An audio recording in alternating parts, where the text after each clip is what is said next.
All right. Right, very serious about this. Today, I'm sitting down with Nick Young, and we just did a few days of classes and have some observations about Glocks. We have four Glocks with us that got shot a fair bit. Like 3,000 rounds apiece, roughly? I would say at least, yep. So, just some observations, and Nick has a new trigger in his gun, which is the Ace trigger. That's the one a lot of people like. Unfortunately, it's not USPSA legal because, well, I don't know that Troy's really qualified to make such determinations, but it's not USPSA legal, so that's the only kind of bad mark against it. Otherwise, we have some thoughts on that trigger. This one is the tactical trigger. It's been on the channel, talked about a bit, and a little bit of some bad news about the Overwatch precision trigger. So that's what we've got in store for you today. First off, what do you think between Glock 17 and Glock 19? I have one Glock 17, and then we have, 17 and 47. I know what you meant. 117, you had a what? What's your other gun? 47. A 47, and then the other one is also? Oh, that is a Shadow System. Oh, that's right, a Shadow Systems. Mm-hmm. So a Shadow Systems, a 47, and a 17. Yep. What do you think about shooting them all side by side? I think the Shadow Systems is my least favorite out of all of them. It just doesn't seem like there's enough going on with it to warrant the price. It's like at the end of the day, it's like it's a freaking G17. It's an expensive G17, right? Like I don't need the colorful barrel and the color fill on the frame or whatever. I think it's pretty lame. Honestly, I would probably, like if someone had another 47, I would totally just trade like straight up for that gun. There you go. There's the offer for you, internet. Mm-hmm. But I like the 47s out of all of them that we shot. And what about that between the 17? So comparing the gun, it's like the barrel's barely any difference in length. The dust cover's just a little bit different. So 47, 17. So the dust cover's a tick shorter, but the actual difference is on the inside, which is the Glock 19 length recoil spring in the 47, and the 17 has the full size, the longer style recoil spring. So we just shot these things side by side. About 10 minutes ago. It feels like the 17 doesn't push on my hand as much as the 47. However, I like the way that the 47 really snaps back to zero. Like this thing snaps back to zero a whole lot faster than the 17. At least that was my perception. I agree. Well, at first, I'll just share all the details. The first time you shot the 17, you said, the shoot's pretty soft. I like that. It's not much recoil. I was like, oh, really? Well, I'll just, we could just do a little swap-peroo if you'd prefer the 17. You're like, wait. Let me shoot this 47 again. Then you shot the 47 a bit, actually rapid fire. Yep. And then all of a sudden, you did not like the 17. No, this thing just snaps right back. And, I haven't changed anything in this aside from the trigger. So it's like stock recoil spring and guide rod in it. So take that for what it's worth. I believe your 17 is as well. Yep. So the only thing that's been changed in my guns, well, we got some interesting discussion about this, is just changing the striker spring to 4.5-pound Wolfs. This one has an Overwatch precision trigger in the 17 and a tactical trigger in the 47. But otherwise, the guns are completely stock. I don't even have the brass plugs in them or anything. Yeah, it's no iron sights. This one has a CNH. I'm so sorry, not a CNH. A Rise manufacturing plate. Oof. I know, about what are you thinking? A Rise plate in this one, and this one's just a direct mill. It was an iron sight, non-MOS 17, and it got cut, so I could put a dot on it. So I agree with you. I think the 47, it just seems like it snaps back a little bit better, and it just feels like it returns right where I'm looking. Although, like the 17, if I was shooting slow fire or bullseye, I might like that it feels, like less recoil or slower recoil. Yeah, it's definitely less recoil. But if you want to shoot rapid follow-up shots, it's not the same as having it just like snap right back to where you look. Yeah, I think at the end of the day, it's like personal preference, right? I value snapping back to zero like more than I do it not hitting my hand. Like I would rather it snap into my hand a little bit harder and go back to zero a little bit quicker. So I don't know. I think the 47 is the jam, honestly. Yeah, I agree. So let's talk about triggers now. Yep. The tactical trigger. Well, honestly, before this, that one's gross. Hey, it'd be nice. My two choices It is. up until before the class would be the tactical trigger and the apex trigger would be my two choices. The tactical trigger, it's got a little bit wider, I think an angle, a little bit wider shoe. I like the face of it itself is flat, so it feels like it's easier to push pressure straight back into the trigger. And otherwise, like I said, I've shot it a fair bit, maybe 1,000 rounds before this, and no issues. But as this gun's got shot more and more, again, probably 3,000 rounds or so on it in the last couple days. Pulling the trigger now, it's got really, I don't know if the video will capture it very well, but really mushy, and it's like it's not smooth anymore. There's a bunch of like all of this stuff. It's got a lot. You just feel like resistance, high spots, low spots, and then even the break itself. It's like it creeps a bit and crunches. How much is that one? I think it was $180 delivered. No, I wouldn't do it. I'm interested when I get this. I'll make more videos. When I get this back home, I'll lubricate the gun and stuff like that. This gun has never been lubricated since I bought it. But like I said, before the last couple days, it had maybe 1,000 rounds, 800 rounds, somewhere around there. A couple hundred rounds with the factory trigger, and the rest of the shooting with the tactical trigger. So it had not been cleaned yet, but Glocks are kind of famous for the fact that you don't have to clean it. So it's a sample size of one, but this gun definitely needs some cleaning or lubrication or something because there's a lot of creep and stuff along the way. Also for ammo, we were shooting PMC 124 grain, just ball ammo, which is, in my opinion, very good ammo. I like the PMC stuff a lot. Yeah, it's fine. I mean, I felt that trigger before we put all the rounds on it this weekend, or before the guys that shot it this weekend. Yeah. You know, on the way up to the class, pointing it at homeless people or whatever. It's my line. Yeah. You didn't mind it before, right? I didn't care for it. I liked your other one. Huh. So, and I didn't care for that one because it had a bunch of like creep and like it just felt like it was just real, I don't know, gritty sort of. Like it wasn't very smooth at all. The other one, however, super duper smooth. Like I like that one a lot. In fact, maybe too smooth. Maybe too smooth. So the Overwatch precision trigger on this gun had some problems. We had a bad experience. This trigger has been in this gun for maybe a year.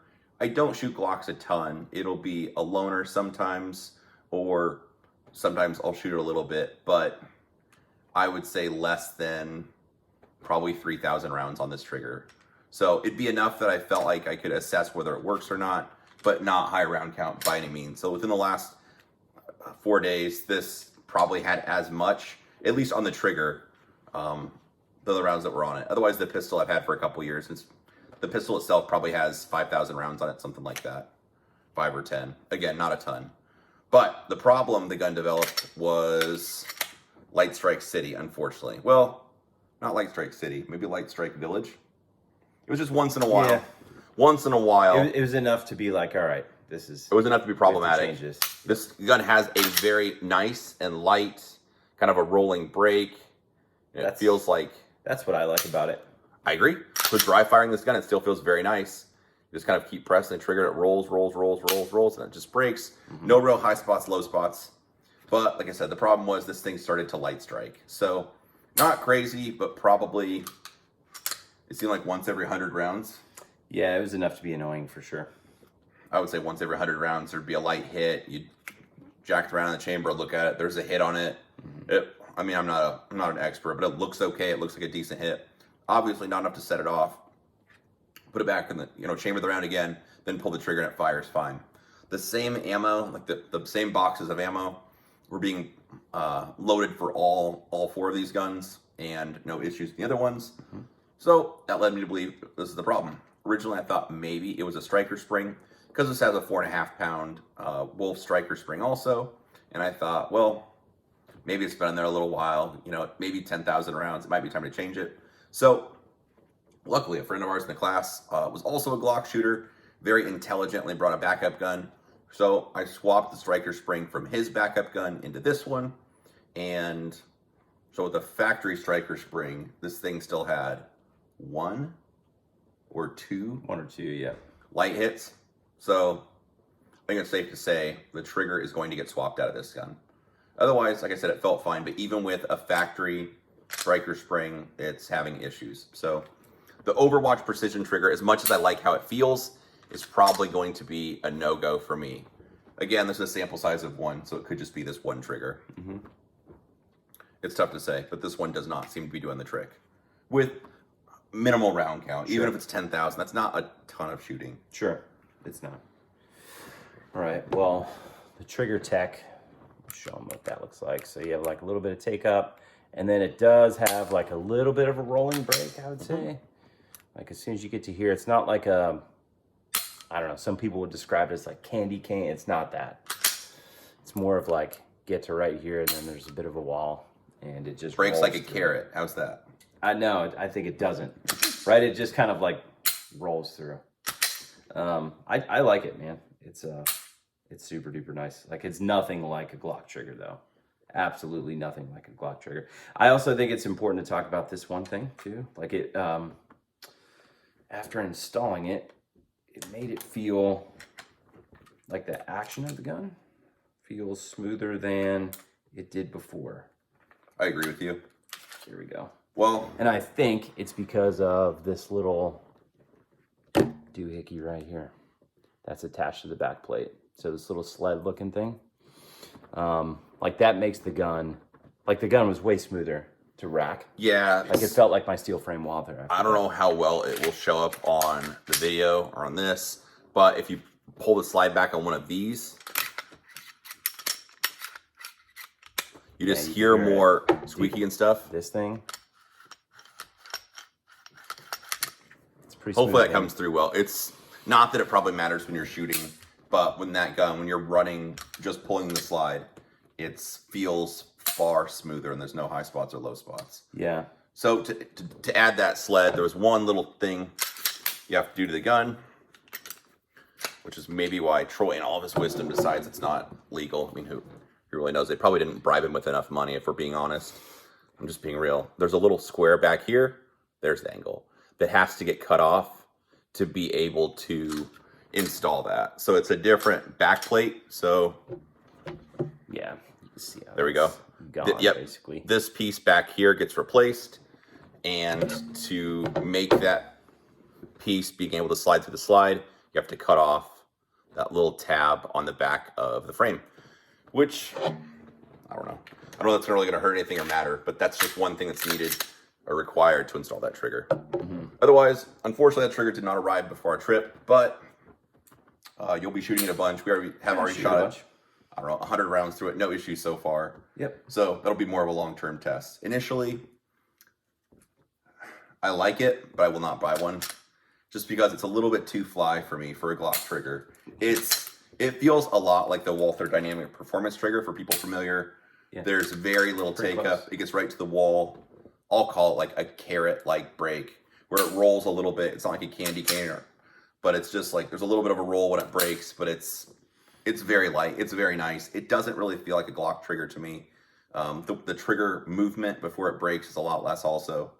So if you were looking for, I don't know, the ultimate gamer, what performance, that's probably the trigger to have. Yeah, and I mean, you can make this thing even lighter too. It comes with a couple different springs. There's also a, I don't know, a little hole doohickey in here where you could put an Allen key. On the top? Allen wrench, and then basically adjust the... on the back of the, if we call it the sear housing or whatever, the housing that has a trigger bar back here. Like Nick said, there's an opening. You just put an Allen on it, and loosen or tighten it, which adjusts your trigger pull. Yep. And it comes with, I think, 4 extra springs. So you can change out all the springs to customize it. We left the springs in it that were already in it because it was already plenty light. Light enough. Nick's like, oh boy. It's probably, I don't know, 2.5, 3 pounds as it comes. Yeah. Somewhere in there. It's light enough. But, I mean, like Nick said, to give you the full picture, I just touched the trigger. Here's how much you have before it's at the wall. And then it's just a little bit of a rolling break, and that's it. And then as far as reset, it just snaps right back. So it pushes your finger off. It does. For sure. I like that a lot. I have no doubt it can be shot very fast and accurate. However, I'll probably keep my Glocks more like Glocks. So I anticipate getting rid of this. Unfortunately, this Overwatch trigger, my friend John liked it. I'll see if I can just pawn it off on him and mail it to him. Otherwise, this one will probably get maybe another tactical trigger after I oil that one up or clean it and see how that does. Otherwise, my normal go-to is the Apex trigger. I really like that one. Maybe I'll get one of those in this gun, or it might just be the factory shoe. We'll see. But otherwise, that's like a very nice trigger. It's just, it doesn't feel like a Glock trigger. No. And you can't shoot USPSA with it. So that's kind of a drag. But That is. if you want like a, I don't know, super gamer, Like a performance-based Glock yeah, trigger, that is without a doubt the one. That's the nicest, lightest, yeah, most crisp Glock Super trigger I've gamer. ever tried. yep, me too. Yeah. Very, very clean. And I mean, for $200, like those are what, 180 or 190. Yeah. This is 200. I think you got a deal. I think those are more than that. Oh, are they? I think they're like 275. Wow. Well, On Point Firearms in New Jersey has great deals on these triggers. There you go. Just tell them Nick Young sent you. Yep. Otherwise, I don't know. These guns will get shot a bit more. I think you'll shoot your Glock more, it sounds like. Yep. Yeah, I will. And Mess around with it. yeah, so we'll keep you updated with problems, whatever, issues. Also, for me, I'm going to keep with the cut back strap, I think. But I'm going to keep messing around with those, the other brand I got. Again, to get the other, I think it's Curl, if I pronounce it right. Curl. There we go. It's you can get them from Block Grip's website. Messing around with those as well, and I don't know, the one like the regular one that's not cut from them, or this one would be my two favorites. So I'll keep bouncing back and forth between them and just trying and update you guys on what I decide after shooting the guns a bit more. Yeah. All right. Well, appreciate you guys watching. Like, share, subscribe, all that crap if you want to. Nick has a YouTube channel also. It's Velox Training Group, VELOX. Oh, like the logo on the wall or the shirt. And so if you like the way he's talking or the nonsense we're talking about, you can find him. He drops videos almost daily. Yep.